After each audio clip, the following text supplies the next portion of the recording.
Chenro mar piny owacho mar keto thenge 2% mar yuto mar Kenya kata gross domestic product ne en chenro mar timo nonro kod dongruok e yor sayans. Koro chalo lek bang' piny owacho rem keto omenda makamano kuom higni 13 moluore.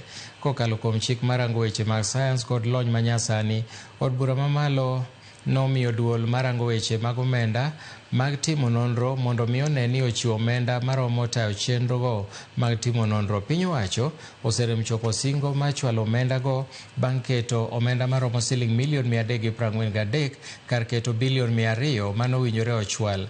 Jagoro mongirore migawono Abdulrazak Shukat osingo mar manyo yore mag tudruok gi jochiw sir kendo sundo od bura mondo med omenda go kaka yor jiwo nonro e pachoka.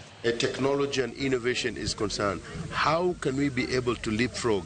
Who are the partners that we need to discuss with? And I'm really emphasizing on the public-private partnership because the government creates that enabling environment. We need to see more venture capitalists coming on board. We have various institutions. How can we nurture these institutions so that we can be able to bridge the gap between the institutions? We really want to empower. Professor Brava said very well, let us empower the youth. The youth.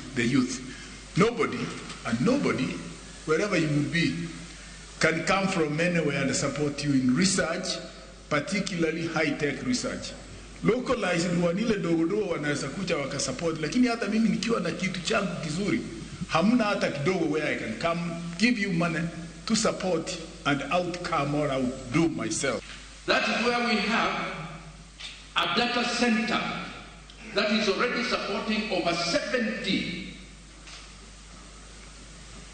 companies, private and as well as public sector agencies.